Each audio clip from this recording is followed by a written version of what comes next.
What is up, guys? It's Katie Hettenbach, host of Katie Afraidy, and this is another episode, Zoom episode. Woo! We are chatting with the director of Beasts of War. You guys go watch this movie. It is crazy. It is like a cross between Inglourious Bastards, Saving Private Ryan, and Jaws. What a combo. Exactly. Go watch it. And here's the interview. Hey Katie, how you going? Good. How are you? I'm good. I'm very good. Amazing. Well, thanks for chatting with me today. Thanks for chatting with me. Thanks for taking an interest. I love Fangoria, like for years, obviously. You know, you guys are legends. So yeah, it's always good to talk to you guys. They're the best. They're the best. What Yeah, was man. They really are. Yeah. what was your first experience with Fangoria? Oh, I don't know. I mean, because I'm a horror filmmaker, it's just kind of always been around. Like back, with the printed magazine. Like I'm kind of that old, so I used to read the magazine and uh oh God. I think we've been in the magazine a couple of times. Like I've got some Fangorias where like they did like some Wyrmwood specials and some creature effect specials on some of the films I've been involved in. But yeah, way before I was making films, like obviously Fangoria has been like a huge thing for everybody, who likes horror. I love that. That's amazing. Yeah. Well, first of all, I should say congrats on the movie. Thanks. Yeah, thanks. It turned out okay. Yeah, I'm pretty happy with this one. I'd say a little more than okay, but doing great. You're Well, doing it's funny because I was just like, I just sort of went in just going, oh, let's make a shark film, just try not to embarrass yourself in the shadow of Spielberg. But yeah, we came out with something special. Yeah, it was weirdly personal and, um, we were able to sort of base it very loosely on a true story. So there was like a sort of like a serious reality to that, where we're kind of like, well, this is kind of important because people did go through this and going into the research for it was pretty amazing. But also, I was sort of reading old war letters from my grandfather who died like in the Pacific and stuff. And so like, yeah, that was kind of personal. And yeah, it was just a really cool journey. Yeah, I was gonna ask more about how, the inspiration came to me, but you already kind of touched on that a little bit. But also why add, a shark? What about shark movies attracts you? Um, well, my producer and I were talking about doing something based on water and like, he had access to a tank. So Right. he's like, "Can you write something with like, water?" And I'm like, "Well, it's going to be a shark film. Like Oh, it sort of has to be." And obviously, anybody who's seen Jaws as many times as I have, the USS Indianapolis Beach from Quint is something that every time you watch that movie, it just like it's such a good monologue and it's such an amazing story. And Robert Shaw just like does that monologue so beautifully, talking about, the sharks coming at you with their eyes rolling back and they turn into black eyes, like doll's eyes. He's talking about his mate getting bitten in half and like floating up and down, like in the water yeah. like a top. And I literally stole that for this movie. There's a scene, no, spoiler alert, but yeah, there's a scene where a guy gets bitten in half, and I was just kind of like, well, like yeah, if you're gonna do um, a shark movie, like I just been waiting for somebody to do like a really adventurous Spielbergian kind of Raiders of the Lost Ark version of that. I think Nicolas Cage did a movie based on that, but it was kind of like really serious and bleak, and like it was like, where's the adventure version of that? And I was just like, well, if nobody's going to do it, like we'll do it. And I knew because we had an indie budget and stuff, and I knew we were going to have to probably shoot in Australia. Like we just couldn't do that version. And I think if we did do that version, a lot of Americans, get irritated because it's just it's not really my story to tell. And so I did like 2 minutes of research and found the sort of true to life story of the HMAS Armidale that went out in 1942, and similar circumstances. A lot of soldiers went in the ocean, and a lot of them just got munted by sharks, and yeah, it was just a crazy real story. And so when doing the research on that, I sort of realized that they were stuck on this raft. And there was sort of debris all in the water, and like they had to find like half of a shattered motorboat and drag that back, and like jerry rig the motorboat to work. Like they had to fix a motorboat while floating in the middle of the Timor Sea, while being eaten by sharks and being strafed by Japanese Zeros. And I'm just like, that's quite an amazing thing to have Yeah, to that you do. need to write. It's already written for you. Like A hundred that's percent, yeah. enough. It's horror movies are great, but real life is like you just write that down and put a camera to it. It's scary enough. That's a hell of a setup. Yeah, I'm just like, if you can't make a good movie based on that premise, then you shouldn't have a camera in your hands. You know, Exactly. You should maybe go to a 9 to 5 and just stick to the computers. become an accountant. Yeah, just yeah, just take a chill pill and maybe take a step back from what you're doing. That's it. That's amazing. So you used a mechanical shark, Yeah. which is amazing. What was, the complications with that, but also the decision to use a mechanical shark versus like a CGI? Um, yeah, so I like every year there's 10 shark films that are made, and they're all CGI, really, you know what I mean? And no slur on these filmmakers, but I don't like think CGI, particularly when it comes to shark movies, is the way to go. It feels like a bit of a video game shark, and like particularly the water displacement. I just don't think it really looks amazing. Like unless you've got like a $200 million budget and your name's James Cameron, like it's hard to get the water right. Whereas if you've got like a half-ton animatronic that's being sort of towed through the water, like all of like you feel the weight of the thing, and the an animatronic puppet can interact with actors in a way that CGI just can't. And so yeah, it was very important for this to be a real shark, because I just found that with all the millions of shark movies that are made, there are still shots in Jaws that are just the best shots of a fake shark I've ever seen. Some of them don't hold up, and like I think we all know which shots those are, but there's like a couple of shots that are just lodged in my brain. There's that, it's sort of like an above shot of a guy being dragged off like a sort of flotation device. I guess it's an upturned kayak, and you see this like giant 1-ton shark sort of float towards his leg, and he gets dragged off the thing, and I like it doesn't move quickly.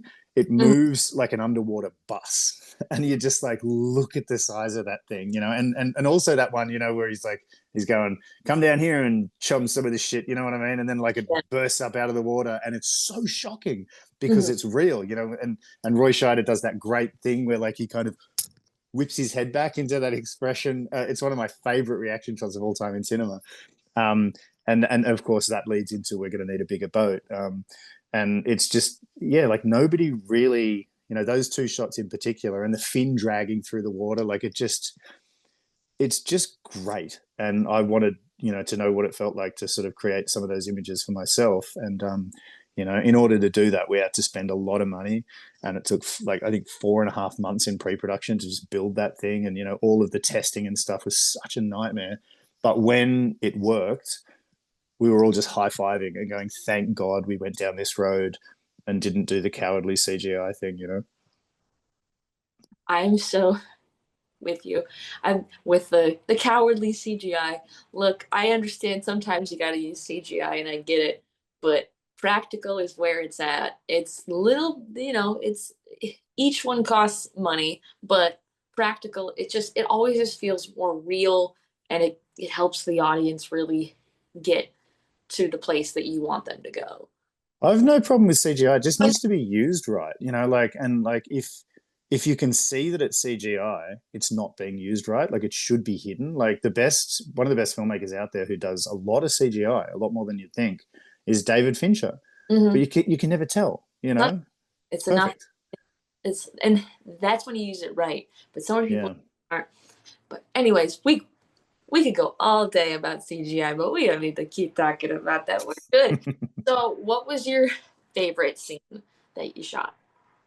um uh I think there's a section in the middle of the film that I like to call the floor is lava section, where he's got to jump from the raft to a piece of debris to a piece of debris to a piece of debris, to try and get to the motorboat to bring that back so that they can, try and use the motorboat to get to freedom or safety. Uh, and all the while he's being sort of chased by this shark under the water that's like, trying to get him. And to me, that is like the most dangerous game of the floor is lava you can ever play, and so I like that because there's like a childish. I used to play the floor is lava when I was a kid, and like I saw the sharks or I saw the lava. You know what I mean? Like I love that game so much, and so there's like a childish glee to that where I'm sort of reenacting something in a more serious context that I used to do when I was a kid. But I just like the way that we set it up too. Like I think the shark looks fantastic in that sequence. It's all shot at night, and we've got like this bioluminescence in the water that gives it like, this sort of ghostly, almost science fiction neon green glow to the whole scene. And just the way it's lit and shot with all the fog and the dark. And I had this sort of last minute idea, because it's so dark. I'm like, oh, he should put one of those. They had these sort of safety lights, almost like they almost look like sort of gothic lanterns, that they're holding up trying to see things. And he straps like, a battery lantern to his chest. And so he's got like this lighting coming out of his chest, and he kind of looks like some weird 1940s Iron Man. And to me, the confluence of the way it was filmed and the setup and, the performance and the creature, like I think it all came together for the film in that one. And I'm looking at it going, oh yeah, like I've not seen something that looks like this in any other film, and we're also very visually influenced by, there was a French film called The City of Lost Children, by Genet and Caro that I saw in the 90s that I absolutely adored. And they had like a really beautiful, very sort of glowing green steampunk aesthetic. And that was something I talked to my production designer and my DOP about a lot. And yeah, it's just the influences of that are just really apparent. And it's just really cool. Like it looks like cinematic graphic novel kind of stuff. And I'm like, yeah, I'm pretty proud of that. I like that scene. You should be. It was so good. Again, does the whole film, especially on an indie budget, it Mm. it looks way more. So it's always I've always so impressed with indie filmmakers because we're able to use what limited budget we have and make it look like we have way more so that eventually when we do get more money, we know how to use it and stretch that dollar to make it look even better. So It's a funny thing with the indie budget. Like one of the reasons why you can do really, really interesting work as an independent filmmaker is the budget's low enough so that you kind of get left alone.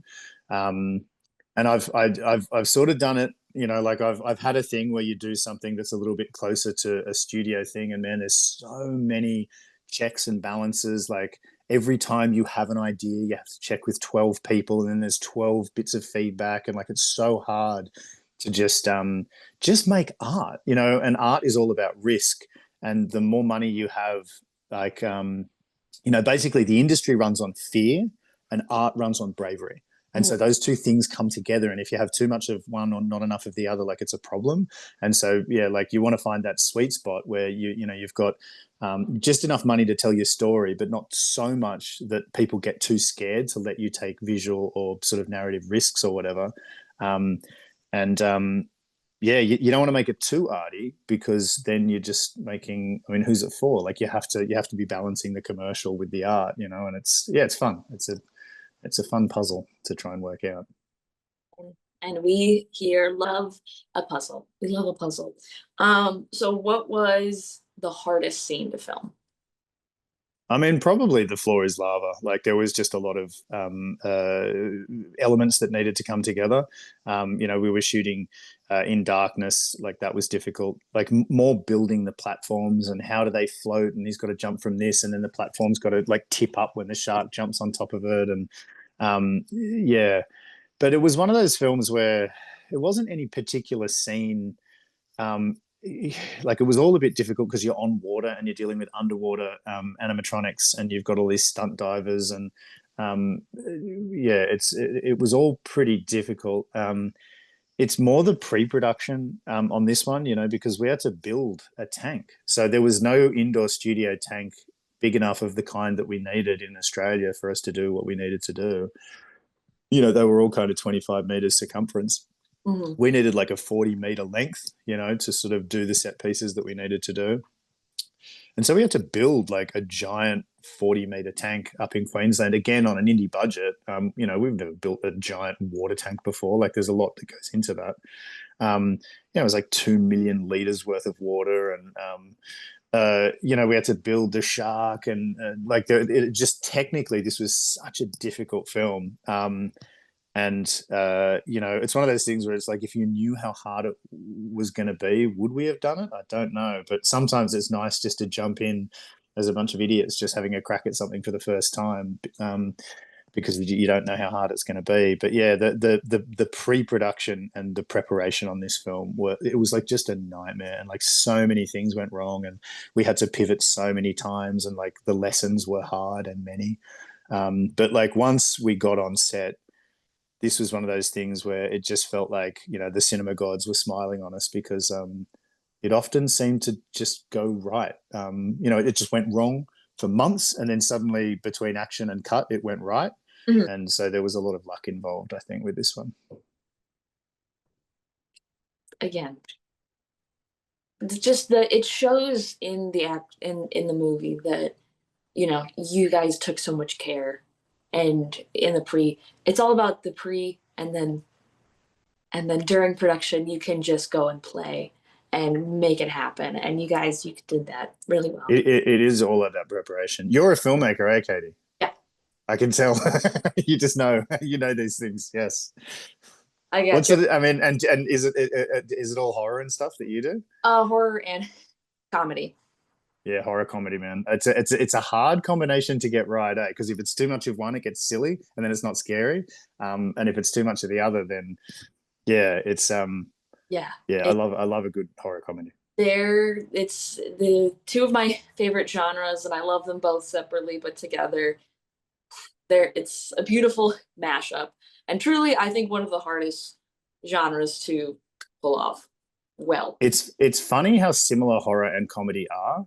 Like the end result is to make the audience make a sound, Mhm. and one's laughter and one's a scream, but you're still like, there's a series of tricks that you need to get to that sound, and it's all kind of smoke and mirrors. You know what I mean? It's like distraction, distraction, distraction, jump scare. And then comedy is, you think it's going one way and you laugh when it pivots and goes to the other way. You know what I mean? Like, and that's what a punchline is. A punchline and a jump scare, they're kind of the same thing, and that's why so many really brilliant comedians are great filmmakers, like Jordan Peele and Zach Kreger and stuff.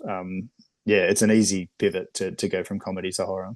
Totally. I say this, and I'm also a comedian. I truly believe that Oh, are the best actors because yeah. they understand timing more than any drama training that you could possibly have will not prepare. Like you'll be a good actor, but comedians, we just get it more. And I everyone should take a comedy class because it's you can't get that training in like a serious drama thing. Do you do stand up? Yeah. Yeah, that's awesome. Like to me, that I'm more scared of stand up than I am of sharks. Like I just can't imagine getting up in front of a crowd and like, uh, um, yeah. I mean, you guys are among the bravest. I think. Well The done. amount the amount of screenings I've gone to where producers will get up and they'll be like shaking, and I'm like, Yeah, oh, because this not everybody is comfortable. This is like the number one fear in the world is public speaking. public speaking. Yeah, So yeah. I also, fun fact, I have a speech impediment as well. So I can't tell. I've hit it pretty well. I've started a couple times, but I've kind of like you know, what Yeah. it. But yeah, I think a lot of comedians do. Mark Maron had a speech impediment. Yeah, I think that's pretty common. Yeah. yeah, it's the thing of I think that we can talk over people finally, and they can't interrupt us. Well, they can, but it's rude. Well, I mean, I don't know a huge amount about it, but like with a speech impediment, it's about control, right? Like you have to control how you speak, and stand up is the ultimate control. I speak, you listen, you laugh, you know what I mean? So yeah, it's interesting. I think a lot of stand-ups are actually quite scared people, and they found a way to control the world and not be scared. So they get up on stage and they've found their power. And it's funny because from the outside you're like, oh my god, it's so brave, and it's actually, yeah. And it's the same with horror filmmakers. Like, people are like, oh, horror filmmakers, they must be really sick and twisted. They're like serial killers or something. And I'm like, no, no, no. I'm the kid who had to sleep with the light on. Like, I'm a scared little anxious kid, and the reason I'm very good at horror is because I understand fear very well. Yeah, it all comes back. It goes hand in hand. It's crazy. It's crazy. So, going back to you, uh, every film, every time you do a project, you learn something new as a writer, as a director. What was one thing you took away from this project? That's a really good question. And I've been thinking about that a lot, because every film, yeah, you learn. I really learned on this one, that if I'm operating artistically and from a writing perspective, from truly who I am and what my instincts are, I'm at my best.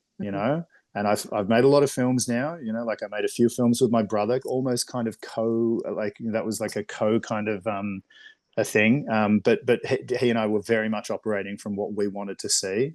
And we've had a bad experience where we had producers come in and just produce all over us, and that did not go well. I've had a situation where I've had, we're all me and all the producers are all on the same page, but I've had strong producers who have a strong vision. And sometimes a producer with a strong vision can be a dangerous thing, because it's like, well, that's kind of my job. I believe, and this is something that I've been working on very much with my producer, Blake Northfield. I've made a couple of films with him, and he's really good because he gets very controlling when it comes to production, which is his job, and that's good. Yeah. But with creative, he just gets out of the way. He'll give notes, but like he very much believes in my vision. And so particularly with this film, this is very, very much my vision. And it's really nice because it's sort of out in the world at the moment. It's just coming out, I think, on VOD and like limited in theaters in the US. It came out in Australia yesterday, and we've had a bunch of screenings, and like I'm seeing the critics come in, the critical reviews, and like it's probably the best reviews of my career. And it's just like, oh wow, this is the most me film I've ever made, and it's the best reviews I've ever gotten. And so and I don't want people to take away from that, oh yeah, you've just got to be like a fascist and just it's all about you and your vision. Like, that is not what I'm saying. Like, what I'm saying is you need to collaborate with people who believe in your vision and push you to do the best version of your vision, and that's really important, because filmmaking is a team sport. Like, it doesn't just come from me. Like, if this film is good, it's not my fault. Like, it's the fault of a lot of people. Like, a lot of really good things came together: the DOP and the costume and the sound design, and the production design and the producer, and all these amazing people who built the tank. Like the people who built this shark, formation effects. Like, I mean, so many things have to come together for a film to work. But if you've got somebody at the helm who has like a really distinct and specific vision, and everybody believes in that, then you're going to make the best version of whatever you're doing. And so, yeah, it's so important to have the right collaborators, and that's just something I just keep learning again and again and again. That's amazing. That's amazing. So I have two final things to ask you because we're running out of time. I'm not sort of fussed about time. Like, honestly, you're the only interview I've got this morning, so take your time. Don't worry about it. Perfect. Well, I have two things to add, or actually, no, then I'll do three. Yeah, What, as many as you want. right? What is your favorite horror movie? No, it's unanswerable. That's like, what's my favorite food? If I Well, say bolognese, then I'm leaving out chocolate, and if I say chocolate, then I'm leaving out, ice cream. You know what I mean? But I know what you mean. yeah. Look, Also, when I say favorite movie, for with like in the criteria that I give to people, because everyone's all yeah, there's so many. If you yes, at a hotel and you're watching cable, yeah. this movie is on. No matter where it is in that movie, you're gonna sit and you're gonna finish it. You're gonna watch it. What movie is it? Um, Again, that's a different question too. There are three movies I always go back to for like inspiration, and that's probably Apocalypse Now, Mhm. Star Wars, and Raiders of the Lost Ark. But then, probably my favorite director is, Scorsese. I've seen Goodfellas like 100 times. And then you've got, like if Shawshank Redemption's on, like I'll always watch that. You know what I mean? That's my comfort food movie. Yeah, it's probably, yeah, it has to be like top five or whatever. Yeah, Wild at Heart, I love. It's so hard. Like it's so hard to give you one. You know what I mean? Oh, it's tough. It's tough. And then Yeah. depending on who you're talking to, you want to show off a little bit. And because yeah, as someone who went to film school, it was always like when someone asked me what my favorite movie was, and I'm a horror fan, I'd be like, oh, it's The Shining, but it's really Scream. But people would make fun of Scream is a very, very good movie. Yeah, like that is a movies perfect film. like Yeah, school, and but they're see, that's the thing. Then there's horror films, and like so, there's the three, and there's The Thing, yeah, there's Alien, there's The Exorcist, and there's the Shining. Like and Jaws. Those are kind of the top six. For me anyway. Um, yeah. yeah, Yeah, but Scream is that's a cracking film, eh? yeah. And then I would say Troll 2. I've not seen Troll 2. It is not related to Troll 1. It's considered one of the worst movies ever made, but it's really not that bad. There are worse. Right. So it's like the Room of troll movies. The Room is really bad. Troll 2 is actually better than The Room. They're also not even trolls, they're goblins. Anyway, it's crazy. They, they live in a town called Nilbog, which is goblin spelled backwards. Right. And that's not the one with Leonardo DiCaprio. No, that's So, Critters 2. Or is that Critters 3? yeah. There's Yeah. nobody there's nobody that is still acting that is in Troll 2, Troll 2, right. No, I gotta check that out. or they Yeah. get it from their IMDb because they don't want to be known for this movie. So that's always Evil Dead's a good one too, One of my favorite, like just crazy, silly, sort of low budget films. Like, have you ever seen a film called Bad Taste, Peter Jackson's first film? Wow. Yeah. Go out, watch that. You will love it. He made it over like I think it was a 5 year period. Like took 4.5 years or 4 years to film, and then like he sort of had to do post production for a year or whatever. But he shot it on a 16 mm camera with just him and his mates. He did all of the like makeup and special effects himself, and he just shot it in and around kind of the town of Wellington where he grew up. He started shooting it when he was like I think maybe 19 or something. He finished it like it went to Cannes and got like a special screening over there and stuff, and it kickstarted his career. But it is so fun. Like, yeah, we used to watch that film a lot when we were young. It's really good. I'll check that out. I'm gonna check Yeah. that. Okay, so what was the first horror movie to scare you, or not horror movie? Because I know that a lot of movies are creepy, even if they're not a horror movie. So childhood trauma.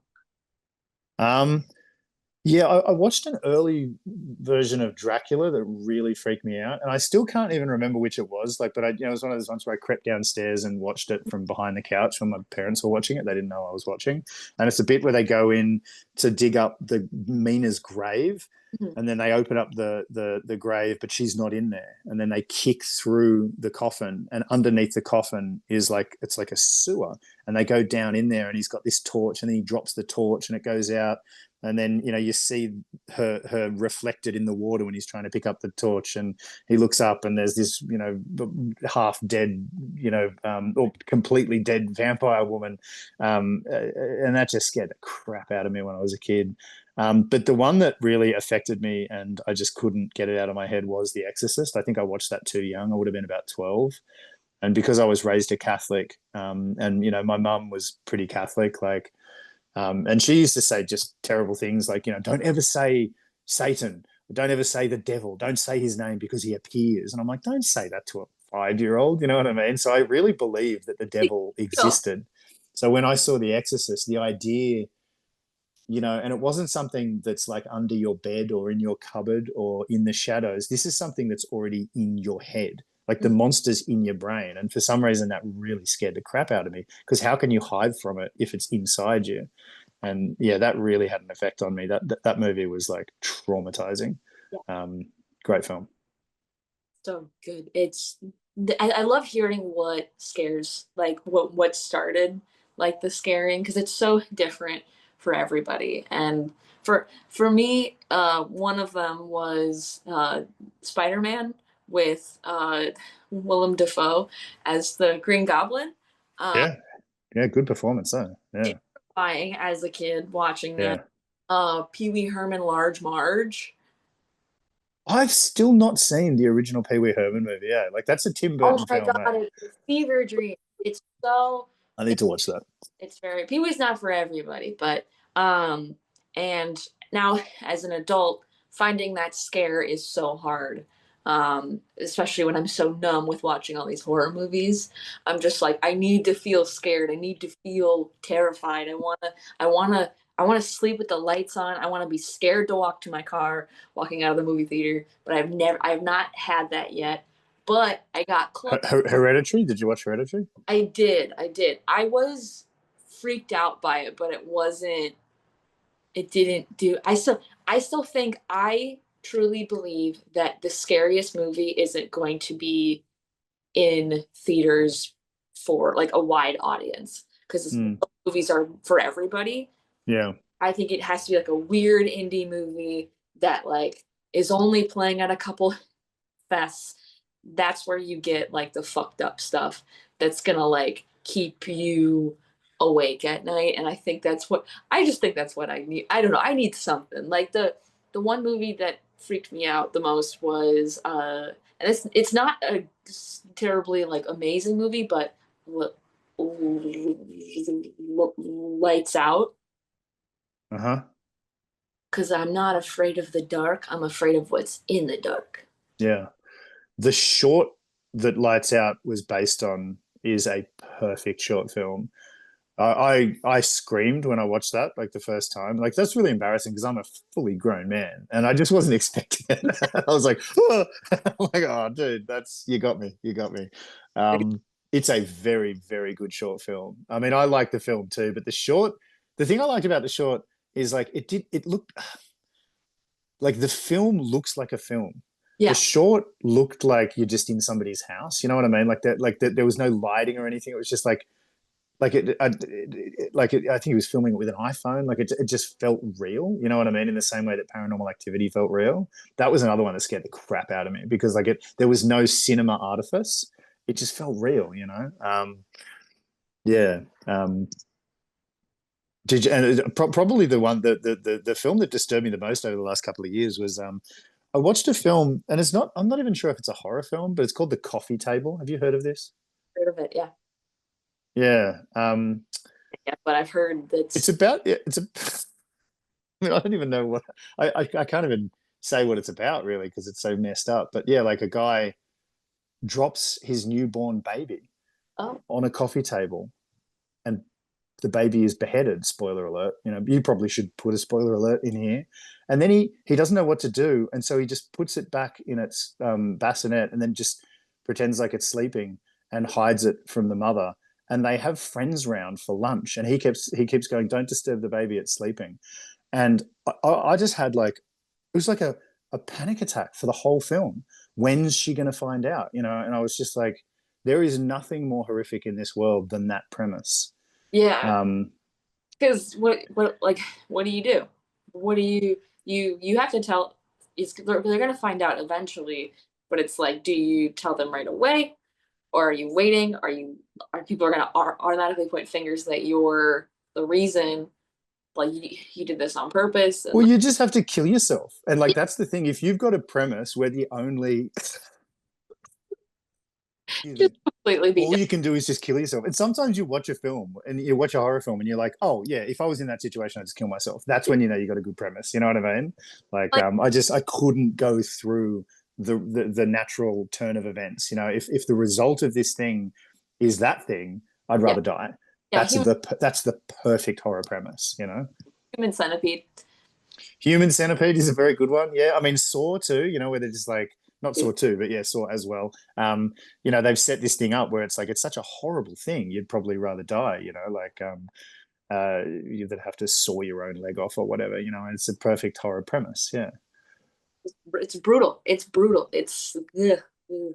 And now I'm thinking about Human Centipede. So great, awesome. I get that image for the rest of the day. But that's why I like horror is like comedy, because you need a premise, you know, and then you need, because and the obvious premise is, oh, I just kill myself, you know, but and then you have to go to the left, you know what I mean? Like, and so you have to have a premise and you have to have a result that people don't expect. So it's very much like stand-up, eh? There's the again, it's all connected. It's all connected. Yeah, it is. Well, I have one final thing to ask you, and it's the silliest thing of all. Bring it on. Silliest thing. Excuse me. And it is a play on the name of my podcast, which is Katie Afraidy. Do you think audiences will be afraidy or not afraidy of Beasts of War? I think they'll be afraidy just because people have a primal fear of sharks, you know, and like that's why there's a lot of shark movies, because it's a premise that everybody thinks about. I think you're never as vulnerable as you are when you're floating in the ocean and there's like an abyss of darkness below you. You can't run. Humans can only swim slowly. So if, you know, those jaws of death start, you know, floating up towards you from below, there's nothing you can do. You're just going to get your legs chomped, you know. Excuse me, Katie. I've got like horrible man flu at the moment, but yeah, I think they'll be afraidy, but it's also like it's a silly sort of adventure film too. So people are going to have fun. There's also serious aspects because, you know, we've got it is inspired by a true story. So like, you know, it's a pretty full on true to life narrative. And also, you know, we've got this awesome actor, Mark Cole-Smith, playing an Indigenous lead. And, you know, Australia was pretty racist in the 40s. So, like, there's kind of some, you know, some interesting cultural sort of racial thematics that we're dealing with too. So it's quite a mixed bag. You know, you sort of get a little bit of everything with this film. But really, you know, it's about a shark eating people. And that is always a pretty terrifying concept, I think. So hopefully people will be afraidy. Yeah, I was afraid. So props to you. And again, congrats on the movie. Where are people able, I know you said it was on video on demand, but just for everybody, one more time, where can people watch it? There's a limited cinema run, so it may be in a cinema near you, but if you're in the US, it's on VOD, so you can just go purchase it wherever you get, you know, the VODs generally. But it's out today. I would love people to have a look at it, because the more people that have a look at it, the more likely it is for me to get to do another one. So, yeah. Yeah, go see the movie. Go watch it, buy it, all the things. And be afraidy. Be very afraidy. Be so afraidy. Well, thank you so much. This was a blast. Thank you so much. It was so fun chatting with him.